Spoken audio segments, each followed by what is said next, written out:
Hello everyone, today we're going to have a look at how to do some shading with coloured pencils. So you can see in the top corner of my page I've had a little bit of a play around with some different options for layering and blending. So I've looked for one pencil that's nice and light, so I've decided to go with this option here, so a nice light blue. You might use yellow, orange and red, you might use like a light pink and a red and maybe a dark brown, so you can pick any color combination you like so long as you've got a light one, a medium one and a dark one. I'm going to use black for my dark area because I like things to have lots of contrast.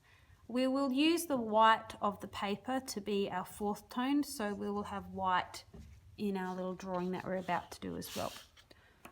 So I'm going to get you to practice by doing just a little circle. So same way that you did your when you did your simple shapes drawings and then you were practicing shading in a circle with lead pencil, you're just going to do exactly the same thing, but with coloured pencil there's a bit more layering involved, and we try not to use our paper stumps or our smudgy sticks as much, and we don't really smudge with our fingers, so we try to do it more just by using the actual pencil. So I've drawn myself a bit of a circle. You can find something to trace around if you want to, and then I need to imagine that I've got these different areas of light and dark in my circle. So I'm going to imagine when I'm drawing that this is my white area, this is my light blue area, this is my dark blue area, and this is my black area.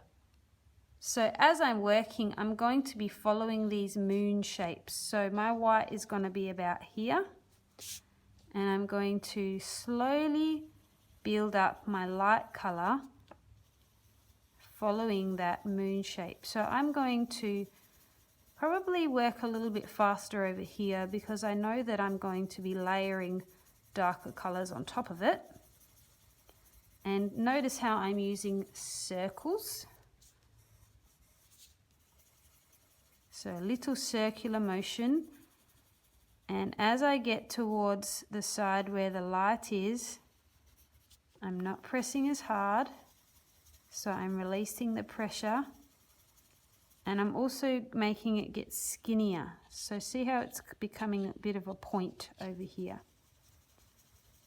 So as I start to get towards where my light area is, I'm going to start trying to fade my pencil to nothing. So this is a bit of a slow process. You need to be very patient, and you need to not be tempted to do stripy marks or big circles. They need to be nice, little, smooth, neat circles. Just as when you're using a lead pencil, you need to use the side, and it needs to be soft, not the tip, which makes it scratchy. The way to get darker colors is to layer your pencil. See how as I go over that, it's getting darker and darker and darker. So you can apply a little bit less pressure for light areas, but to get our dark areas, we don't do this. That doesn't look nice and neat. We layer it up slowly. When we work in layers, it also makes it easier for us to erase a little bit of the darkness if we need to, because we've got lots of pencil built up on top of each other. So it's not just one thick dark layer, which is very hard to get off the paper. We've got lots of thin layers which we can remove bit by bit if we need to. So sometimes when I'm drawing, I try to put my eyes out of focus, and that allows me to imagine how it might look if I were viewing it from a distance, and it helps me to see whether or not it's blended. So you might like to do that as well when you're drawing. So imagine you're staring at something for a really long time, and you sort of zone out a bit and your eyes go out of focus. That's how I'm looking at my drawing right now, and I'm looking for anywhere that doesn't look like it blends in. So you can spend a long time fussing over that if you want to. So can you see how I've created this moon shape? And notice that I've put my lighter color over everything. My darker color is only going to come, my darker blue is only going to fill this section.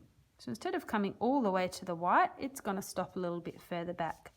So I'm doing the same thing. Notice how it wraps around. I'm still using little circles and I'm working over the top of that other color. The reason we need to layer over the top of the colors is because it helps them to look like we're getting a gradual transition. If we didn't have that underneath color showing through, it would be very hard to get one color to blend into the other. It would just look like an obvious stop and start. So again, be patient with yourself, take your time, don't apply too much pressure. Little tiny circles. And when we're working with darker pencils, we need to be even more careful not to go too dark too quickly, because the darker the pencil, the harder it is to erase. So I'm just quickly defining the edge of my circle again so that I don't lose it. And you'll notice that when I'm drawing, I am doing less layers as I get towards the light area, and I'm almost not even touching the paper as I get towards where it's white, because I want it to fade out. So I'm not smudging it with my finger to get it to blend to the white. I'm just slowly decreasing the amount of layers.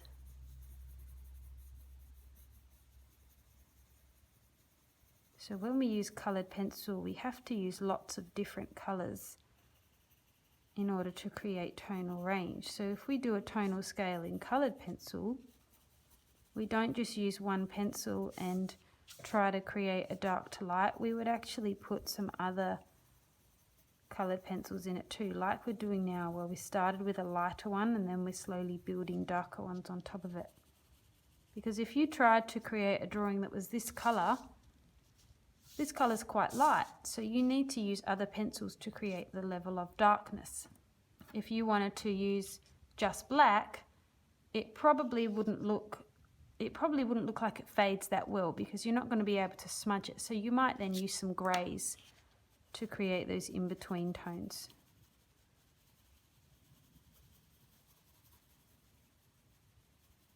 It's particularly important when you're trying to blend, when you're trying to make things smoothly and gradually transition from one color to the next. So I'm just working back over everywhere that I feel like needs to be a little bit darker. And the more brave I am with that shadow, the more 3D this circle is going to start to look. It's going to start to look more like a sphere. So I'm trying to not be afraid to go nice and dark on that left-hand side. And again, I'm working with little tiny circles. Because this is a demo, I'm moving a little bit faster than I normally would, otherwise you'll be sitting here for an hour. But if I was doing a drawing on my own and I wasn't filming it, I'd be working very slow. I'd be looking for anywhere where it seems uneven. Like, I don't know if you can see, like maybe up here where you've got like your little light spots, you'd be filling those in. So I'd really be looking at that closely. So the way that we then try to give our tones a bit of an extra blend is then we go over it with our lighter color again. And we always use the color that's underneath the one we just did to make sure it's definitely blending out.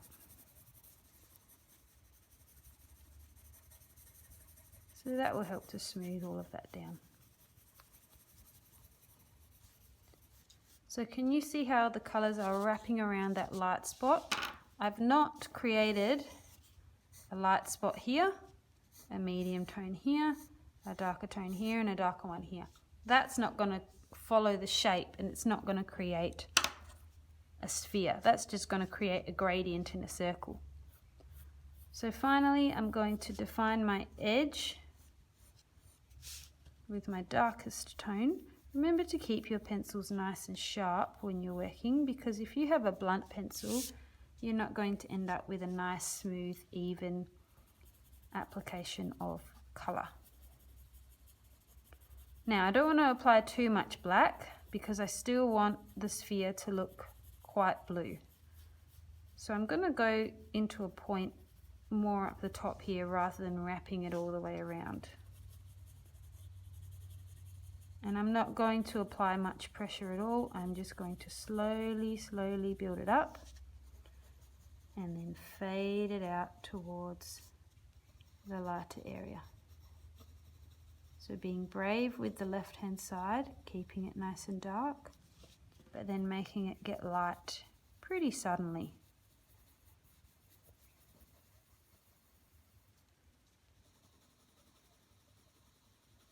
It's really important when you're working that you use reasonably good quality paper. Otherwise, you'll find that you get bumps in your page because you've gone over it so many times.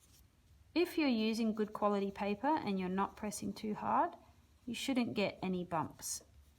If you're pressing too hard, it doesn't matter what paper you use, you'll still get bumps.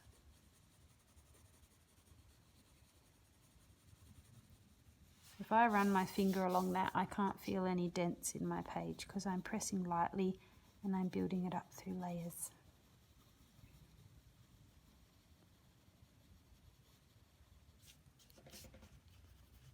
So then remembering to take a step down, so whichever colour was underneath that is what we use to blend it a little bit more.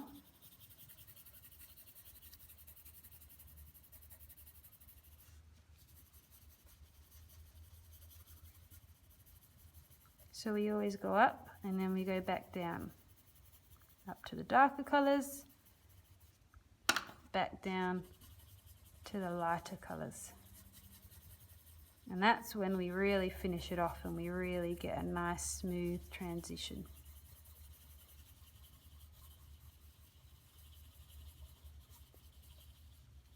So you can decide how big you want your light spot to be. You might have a nice large area of light, or you might want it to be quite small.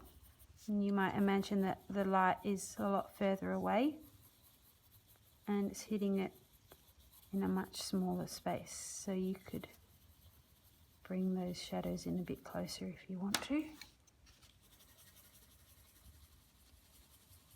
So long as you're creating a gradual transition between each section.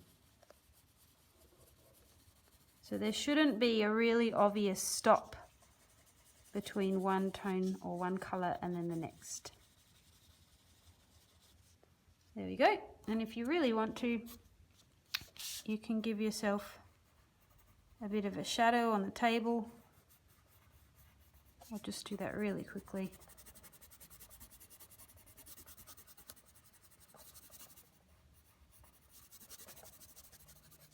There you go.